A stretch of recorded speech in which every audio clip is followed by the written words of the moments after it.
Okay, we're going to come back. I just kind of did it while I was resetting this. I kind of did a mild evaluation and realized that if we continue at this pace, we'll be here most of the week to get through this. And I don't want to do that. And then you don't want to do that. And again, this, for the most part, is self-explanatory. You've already learned it. The book explains it. The slides explain. So I'm going to kind of start to become a little bit quicker on this and save my discussion with you to explain processes as opposed to just what connects to what. So we're going to do that. Okay. Sacrum is a one piece thing. There is only one. It's a triangular bone at the base of the spine. It supports the pelvis.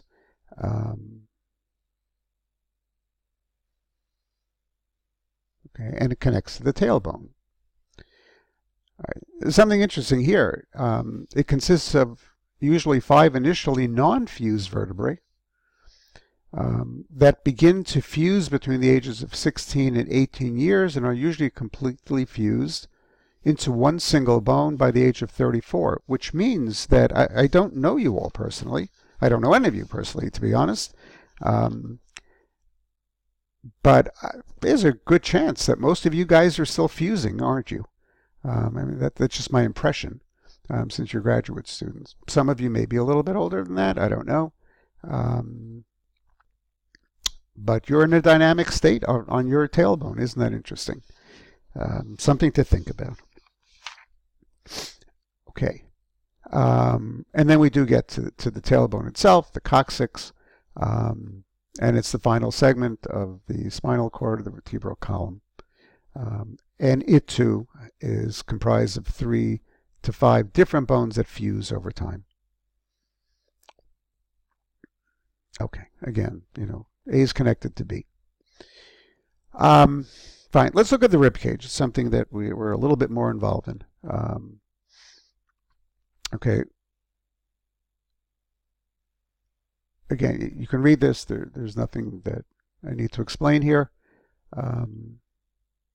So we're going to talk about the internal and external intercostal muscles, okay? And those are the muscles that go between the costa. Costa is the Latin for the rib bones themselves. And there are sets of muscles that are outside and then within the inside. And they do different things. Obviously, one elevates and one depresses. Okay. Okay. Each of the ribs is made up of both bone and cartilage. And again, the advantage of that is that bone gives you strength because it's firm and it's strong. Cartilage also has strength and retains a shape, but it allows for flexibility. You're all aware that if you want to know what cartilage feels like, feel the front of your nose, feel your ear. Again, it retains its shape, but it's got flexibility. If your ear or your nose were straight bone, which would give it better support, it would also break a whole lot more often. And that's not something we're interested in. So cartilage is a wonderful compromise when you need both something to provide structure, but also to allow from some flexibility. Okay. True ribs connect to the sternum. Okay. False ribs, which is a kind of an interesting term, do not connect directly to the sternum. They do connect, but not directly. Okay, and that's why they're called false ribs. Not that they're not ribs, it just they connect very differently. Floating ribs connect only to the vertebral column. They don't connect to the sternum in front. Okay, we'll see that on a diagram. Actually, we saw it before when we saw just the bony structure, that the floating ribs only connect from behind, not in the front. We'll see that again in a second. Okay.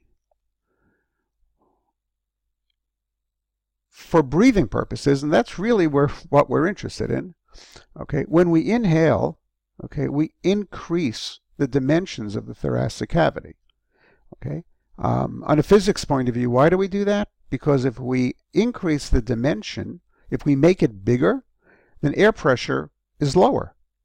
if we have the same amount of air that's in there, and then all of a sudden we've made it larger, when that air pressure within is now lower. Okay, what happens? Nature doesn't like to have an imbalance like that, and so air comes in to equalize the pressure. Okay, exhalation, what do? This is all basic stuff. I know you know this. We decrease the size of the thoracic cavity.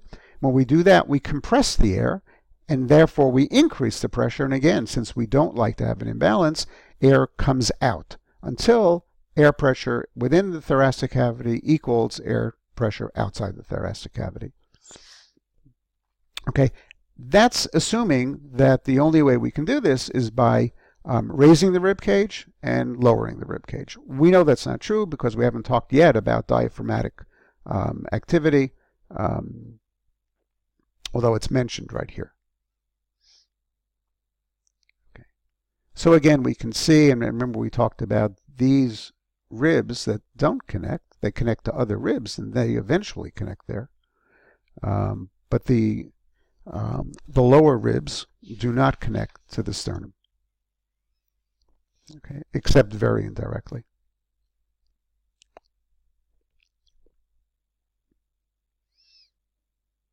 Okay, and what we see here is that the intercostal muscles pull the ribs up and out. I'm going to, one of the YouTubes that you're going to see, one of the films, I'm not sure it's a YouTube. Well, it will be by the time you get it. I have to convert it. We'll show you this much more dramatically than just a picture like that. Okay. So when the lungs increase in size, the pressure inside falls, and that causes air to rush in. And that explains inhalation. Okay. Exhalation is just the opposite. What we do is the intercostal muscles relax, and that moves everything down, and that compresses the air inside the lungs, and then the pressure goes up, and therefore the air has to escape back out through the nose and mouth until it equalizes with air pressure outside of the thoracic cavity.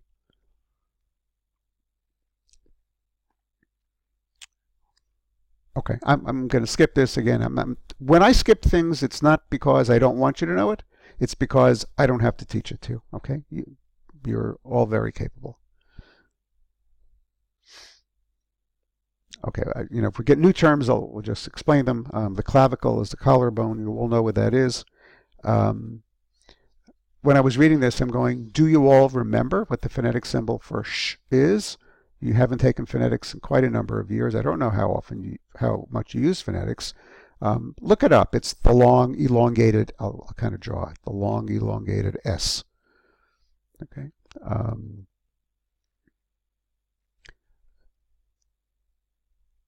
Proximal, and again, I'm just going to try to explain words that maybe you don't know, and I'd hate for you to have to look in a dictionary, oh my gosh.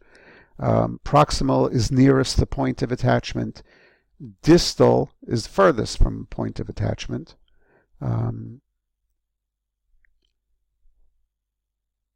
Manubrium is the uppermost segment of the sternum. Okay. And scapula is the shoulder blade. Okay, so we've got those terms. Yeah, again, I'm not doubting that you knew it, but I figured maybe I'll refresh your memory.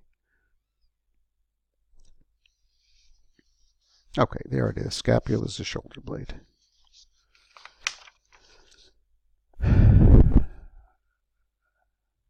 Okay, the pelvic girdle, you know what, let's just go to the next slide and we'll see it. Okay, the pelvic girdle is made up of a number of different bones. Okay, you can see where the coccyx is though, okay? That's within the pelvic girdle. So that's what the very base of the spinal cord, to think about it, obviously comes down to the pelvis. Okay, and we have different areas of the pelvis and we refer to them this way. Okay, and I think we've just taken care of the bony structure of respiration. And what we're going to move to now are the muscles of respiration, although we've referred to quite a number of them already, and we're just going to hopefully zip through. Okay. we've already described, and I'm not going to do this again, although we may have slides for it, the muscles of the rib cage. We have not yet talked in any depth about the diaphragm or the muscles of the abdominal wall. Okay, so we'll do that. Okay, we've done this. And we have done this for the most part, although again, read it. It should reinforce our understanding. Okay, here we have a diaphragm that we've seen before. And again, just to repeat this.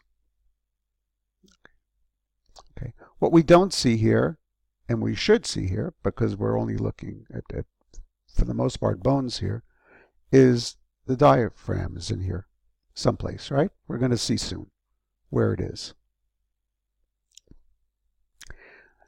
The diaphragm is a large dome-shaped muscle. What's the common descriptor of it? Something that we all relate to? Looks like a pizza, right? Not necessarily with cheese and tomato sauce or pepperoni, but the dough. Okay, it kind of looks like a pizza. It's a large dome-shaped muscle that separates the thorax from the abdominal cavity. And so right below the diaphragm is the stomach. And there are openings within the diaphragm to allow the esophagus to pass through and necessary blood vessels. Okay, the connection is described here. Again, I don't have to do that. And again, this is all what connects to what. At rest, meaning when it is not contracted, the diaphragm muscle, and it is a muscle, is shaped like an inverted bowl. Okay, inverted. So it kind of looks like a wok that's been turned upside down or something like that. All right, and so it points up. When it contracts, it flattens. Okay, so let's just keep that in mind. Okay, when it's at rest, it's dome-shaped, and when it contracts, it flattens out. It doesn't totally flatten, but it moves in that direction of flattening out. Okay, this gives us the neural innervation of the diaphragm.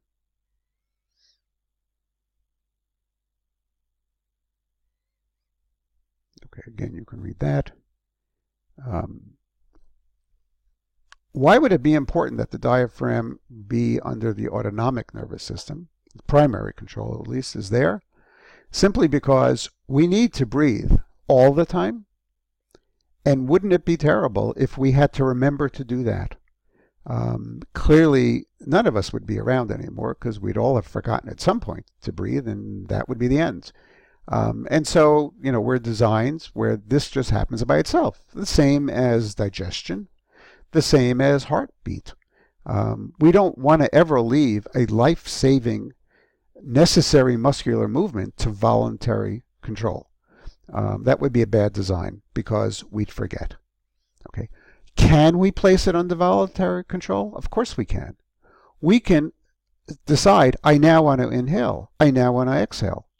Okay, so we do that, and we do that all the time, but there's a limit. For example, you can't, although you can decide, I don't want to inhale, now I'm going to hold my breath, right? Just like a child does, sometimes just to be spiteful. Or you could do it because you want to, or you could do it because you're underwater, or some other event like that. But the fact is, you can't do it forever. It's not like you can hold your breath long enough to actually pass out. Certainly not to die. You won't, because your system will defeat you and say, you know what, I'm glad that you're trying to do this voluntarily, but we're going to stop you now. Okay? We're going to take over. Okay, we're hitting our 15-minute mark. We're going to move to the next film.